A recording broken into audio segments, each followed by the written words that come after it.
Hey guys, welcome to the Being Beautifully Honest podcast and channel. And if you are on the podcast platforms, please do go ahead and subscribe. And if you are on YouTube, please subscribe. It is free, unlike DirecTV.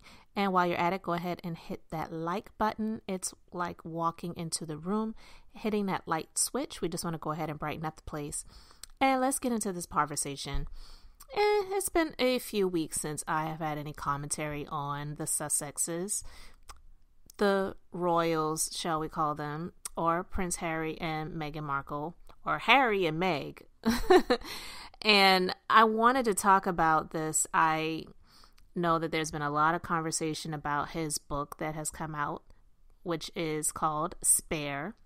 And to me, it's a bit ironic. You know, I believe Spare is definitely a double entendre or maybe a multi-entendre, because he sees himself as a spare, meaning he's the second born in the royal family. So when it comes to who would be next in line to become king, head, ruler, what have you, he is literally a spare, because we know Prince William is next in line, and because Prince William has children, then they would be the next in line. So Harry is definitely a spare. Like, something would have to happen to William and all of his children in order for him to be the next in line. So with that being said, I just believe that he is sparing no one. And, you know, there's this thought, and I wanted to talk about this before I get into this full commentary. There's this thought regarding Meghan and Harry and the relationship that they have. And listen, I'm not here to judge whether they love each other or they don't. I believe that there's definitely love there. I do. But there is this theory on Meghan and Harry's relationship, because listen, a lot of people don't believe Meghan and a lot of the things that she has said, especially when it comes to her not knowing anything about the royal family, not even knowing who Harry was. You could be the most, out of the loop person when it comes to the royals and the royal family, but you would know who Prince Harry is. I'm sorry, Princess Diana and her untimely passing and the funeral and her two children, William and Harry, like, you really have to have been an inanimate object to not know who Harry was. So I believe that when Meghan made that claim, that's one of the things that stuck out to a lot of people, that really just made them look at her like she does not tell the truth and she's not honest. And I would have to agree with that. But there's this theory when it comes to Meghan that because Harry lost his mother at such an early age, and she definitely was an icon to a lot of people really loved Princess Diana, loved her definitely more than even Queen Elizabeth, definitely more than, at the time, Prince Charles, who was now King Charles, and absolutely a lot of people despised and hated Camilla, who was Charles's lover and now his wife. And now she's the queen consort, whatever the heck that means. So a lot of people feel that Harry sees something in Meghan that is sort of like a replacement for his mother. And Meghan wants to be seen like Diana because she wants to be that for Harry. Now, that's just a theory that I've heard some people say, and I want to know what you guys think about that. I don't know, but I do believe that there can be some truth in that, because I do believe that Meghan wants to be seen like Princess Diana, and I believe her feelings got hurt, and she got her African-American wake-up call when it comes to how she was treated, because the truth of the matter is, and I've said this before and I will say it again, the real reason that Meghan has made such a hoopla about the so-called treatment that she received overseas is because she did not expect to be seen as a black woman. And I don't believe she is a black woman. She is biracial. Her mom is black. Her dad is Caucasian or white. Her mom is African American. She's not a black woman. She's not. she is biracial. And she's also someone who is biracial that does not want to be associated with being seen as a Black woman. And look, that's fine. I'm not here to say that I'm upset about that, because I would never say to anyone who has those multi-ethnicities that they have to choose one. I would never say that. So that's never been my thought behind the way that I felt about how Meghan was. I just felt that she was disingenuous.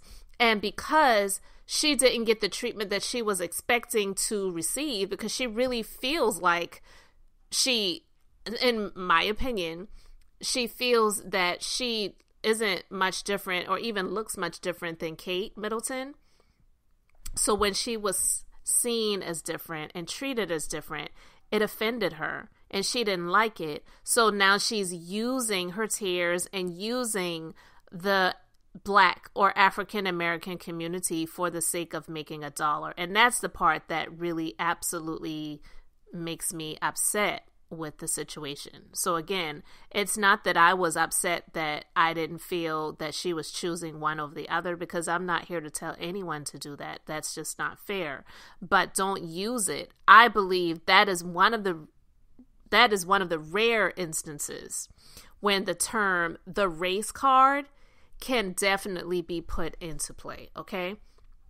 So basically, Prince Harry's book Spare, there's a huge fallout, and it's threatening their futures in Hollywood, and some experts are talking about it. So the story is that Prince Harry's explosive memoir Spare, it could hurt the Duke and Duchess of Sussex's chances of being this power couple in California that they really want to be. And several royal experts think that that is a possibility. So it says the 38-year-old who lives in the coastal city of Montecito with his wife Meghan Markle and their 2 children dished out another tell-all, which hit bookstores on January 10th. It sold 1.43 million copies during its first day on sale in the UK, US, and Canada, making it the fastest-selling nonfiction book of all time, Guinness World Records shared, which is what they wanted, right? So they got what they wanted. But not so fast on the champagne popping, one royal expert warned. Kinsey Schofield, who is the host of the To Die For Daily podcast, told Fox News Digital that those within the couple circle in Hollywood may be wary of what they reveal out of fear the pair will publicly speak out once more. Quote, I think Spare and the recent Netflix documentary will ultimately hurt Harry and Meghan's relationships with the Hollywood elite, said Schofield. Did intensely private Beyonce give Meg permission to read a text message that she sent the Duchess verbatim to millions of Netflix subscribers? She shared. I highly doubt it. And I spoke about that. I did a previous conversation where I discussed that because I really felt that that was offensive. And I, being a Virgo like Beyonce, I get it when it comes to privacy. And when you share something intimately with someone and they share it publicly, that puts you on guard to not really do or say much to that person ever again, because the trust pretty much is gone. So it continues. Did Courtney Cox expect to one day be called out for magic mushroom chocolates in Spare? Does Gayle King enjoy being grilled by the internet? When Harry tells ITV there isn't a royal racist after Gayle appeared on morning television claiming that her friends, the Duke and Duchess of Sussex, had receipts. They're putting people in uncomfortable situations. While having Tyler Perry and Oprah in your corner is a huge help, I think most individuals don't want to pick a side and would prefer to avoid the drama, Schofield added. Spare exposes deeply personal details about Harry and the British royal family. The prince made damning allegations of a toxic relationship between the monarchy and the press, describing how family members would leak unflattering information about other members in exchange for positive coverage of themselves. He specifically singled out King Charles's wife Camilla, accusing her of feeding private conversations to the media as she sought to rehabilitate her image after her longtime affair with his father. Harry's story is dominated by his rivalry with his elder brother, Prince William, who is heir to the British throne, and the death of their mother, Princess Diana, in 97. Harry, who was 12 at the time, described how then Prince Charles broke the news of his mother's accident by just telling him but didn't hug him. Harry added that he and William both begged their father not to marry Camilla, worried she would become a wicked stepmother. The many claims in Harry's book sparked nonstop headlines. Harry alleged that during an argument in 2019, William called Markle difficult and rude, then grabbed him by the collar and knocked him down. Harry said he suffered cuts and bruises from landing on a dog bowl. Harry also alleged that William and his now wife Kate Middleton howled with laughter when he notoriously wore a Nazi uniform to a costume party. Okay, I want to stop right there for a moment. So it was okay for you to wear a Nazi uniform, but you're going to make your brother and sister-in-law look like they're the bad guys because they laughed about it. But you're the one that wore it. So who's racist? Are you a reformed racist, Harry? I'm just asking questions. I don't care about them laughing about the uniform that you wore because you wore it. So that is literally the pot calling the kettle black. Buckingham Palace officials have declined to comment on any of the allegations made in Harry's book. A spokesperson for the king didn't immediately respond to Fox News' Digital's request for comment. A spokesperson for Kensington Palace, which represents the Prince and Princess of Wales, told Fox News Digital it doesn't have a comment. Allies of the royal family have pushed back on Harry's claims, largely anonymously. Royal author Christopher Anderson told Fox News Digital that despite the backlash Spare has received from defenders of the monarchy, there is no denying its appeal. And he believes the offers to continue telling all will keep coming. And I mean, that goes without saying, because just because people are asking for you to dish out more doesn't make you more likable.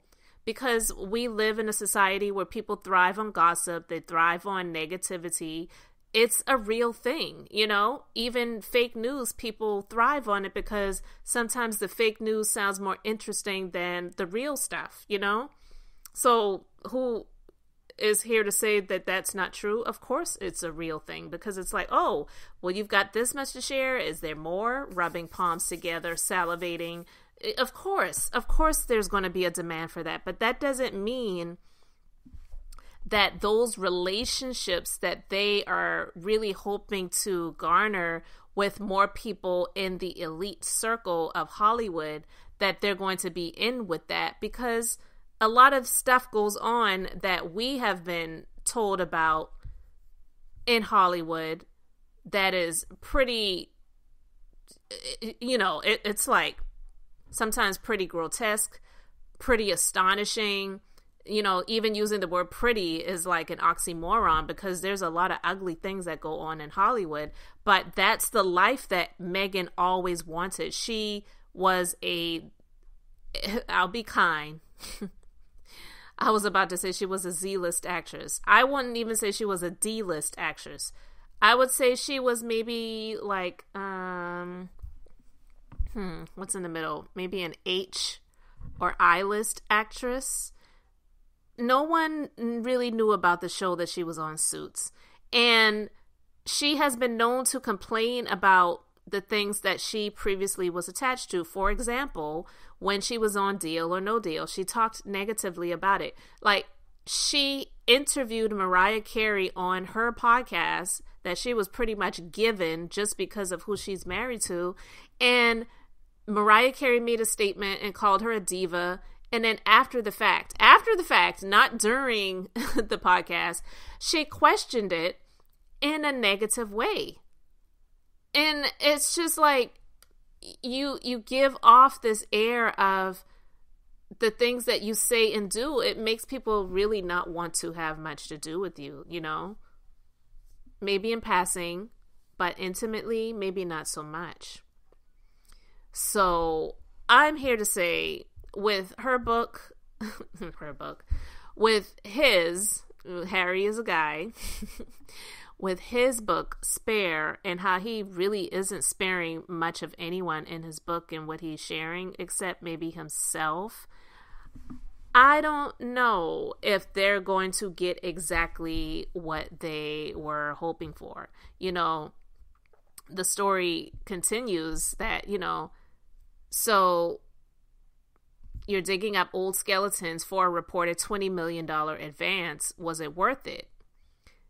And some people don't believe so.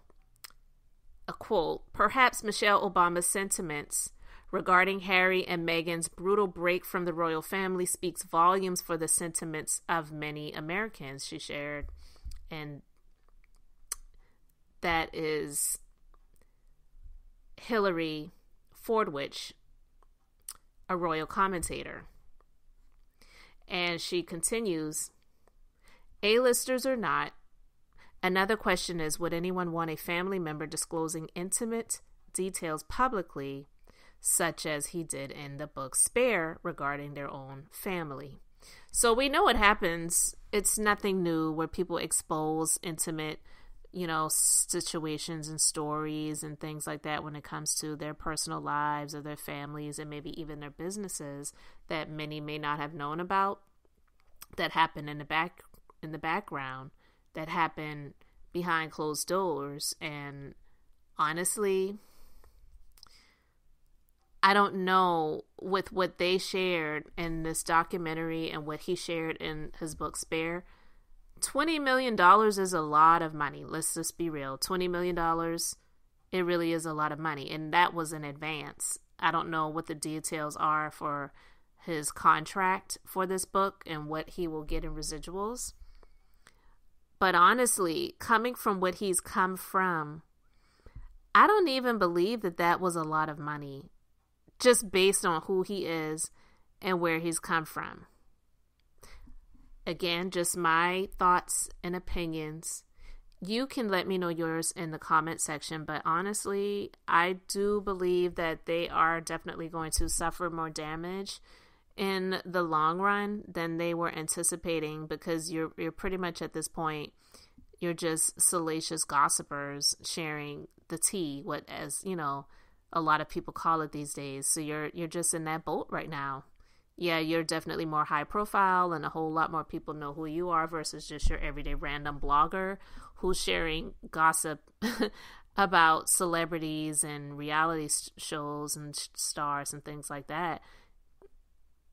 So it's pretty sad to see, but I guess this is what they have been driven to, because, hey, if the royal family isn't going to support them anymore, you can't go get a job at Burger King. And I don't think that Meghan Markle is that great of an actress, so I don't really know who would be hiring her to act on their shows these days. So guys, you let me know your thoughts about all of this in the comment section. Thank you so much for liking and subscribing. Until the next time, this is Beth, and I'm just being beautifully honest.